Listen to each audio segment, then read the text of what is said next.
আসসালামু আলাইকুম। আশা করি আপনারা সবাই ভালো আছেন। আমি আল্লাহর রহমতে ভালো আছি। আজকের টিউটোরিয়াল অ্যাফার্মেটিভ অ্যাগ্রিমেন্ট নিয়ে। অ্যাফার্মেটিভ অ্যাগ্রিমেন্টের ব্যবহার আমরা আজকের টিউটোরিয়ালে বিস্তারিতভাবে আলোচনা করব। অ্যাফার্মেটিভ এগ্রিমেন্ট হিসেবে সো এবং টু এর ব্যবহার। কেন আমরা অ্যাফার্মেটিভ এগ্রিমেন্ট হিসেবে সো এবং টু ব্যবহার করব। শিক্ষার্থী বন্ধুরা, আমি এখানে একটা এক্সাম্পল লিখেছি। এখানে John plays football and Tom does too. তাহলে আমি এই অ্যান্ড কনজাংশন দ্বারা এটা সংক্ষেপ করে ফেলেছি। কেন? সেন্টেন্সের সৌন্দর্য বাড়ার জন্য, নিডলেস রিপিটেশন না হওয়ার জন্য। নিডলেস রিপিটেশন বাক্যের সৌন্দর্য নষ্ট করে, যার কারণে অ্যাফার্মেটিভ এগ্রিমেন্ট হিসেবে সো এবং টু এর ব্যবহার করা হয়। তাহলে এখানে স্ট্রাকচারটা টু ব্যবহার করলে একরকম, সো ব্যবহার করলে অন্য রকম। উদাহরণ দিলে বিষয়টা আরো ক্লিয়ার হবে। John plays football, Tom does too. এখানে অ্যান্ড এর পরে যদি সো ব্যবহার করি, সো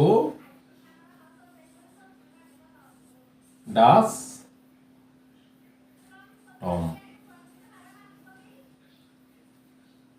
এই সেন্টেন্সটা ঠিক থাকবে। যদি আমি টু ব্যবহার করি তাহলে হবে কিরকম? Subject auxiliary verb too. আর যখন সো ব্যবহার করব তখন উল্টে যাবে, সো অক্সিলারি ভার্ব সাবজেক্ট। তাহলে জন প্লেস ফুটবল, জন ফুটবল খেলে, টমও ফুটবল খেলে। তাহলে বাক্যের নিডলেস রিপিটেশন দূর করার জন্য আমরা অ্যাফার্মেটিভ এগ্রিমেন্টে সো এবং টু ব্যবহার করি। এখানে টেন্সটা মেইন ক্লোজের উপর ভিত্তি করে এই সেকেন্ড স্টেটমেন্টে ডো ডাস ডিড বা অক্সিলারি ভার্বটা কি হবে, এটা মেইন ক্লোজের উপর ডিপেন্ড করবে। মেইন ক্লোজ যে টেন্সের, সেকেন্ড ক্লোজও ঠিক একই টেন্সের হবে। যেমন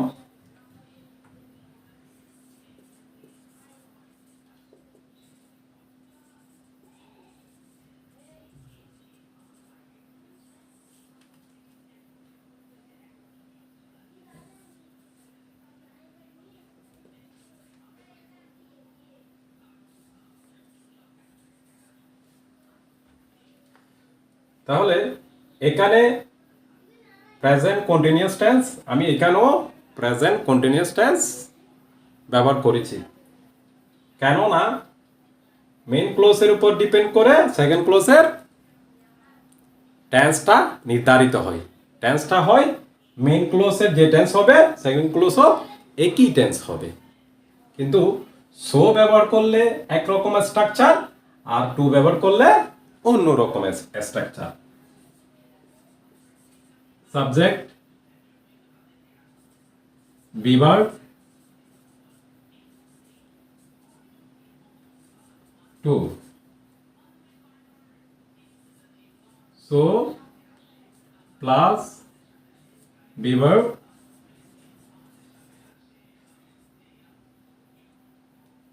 সাবজেক্ট। বিষয়টি হবে অ্যান্ড এর পরে টু থাকলে এরকম স্ট্রাকচার, আর সো থাকলে এরকম স্ট্রাকচার। বিভিন্ন প্রতিযোগিতামূলক পরীক্ষায় অ্যাফার্মেটিভ এগ্রিমেন্ট থেকে প্রশ্ন আসে। তাই আজকের টিউটোরিয়ালটা আপনারা গুরুত্ব সহকারে দেখবেন। কোনো জায়গায় যদি না বুঝে থাকেন অবশ্যই কমেন্ট বক্সে জানাবেন। শিক্ষার্থী বন্ধুরা, আমার টিউটোরিয়াল যদি আপনাদের ভালোতে লেগে থাকে তাহলে অবশ্যই লাইক, কমেন্ট এবং শেয়ার করে আমাকে উৎসাহিত করবেন। আজকের টিউটোরিয়াল এখানেই সমাপ্তি। আসসালামু আলাইকুম ওয়া রাহমাতুল্লাহি ওয়া বারাকাতুহু।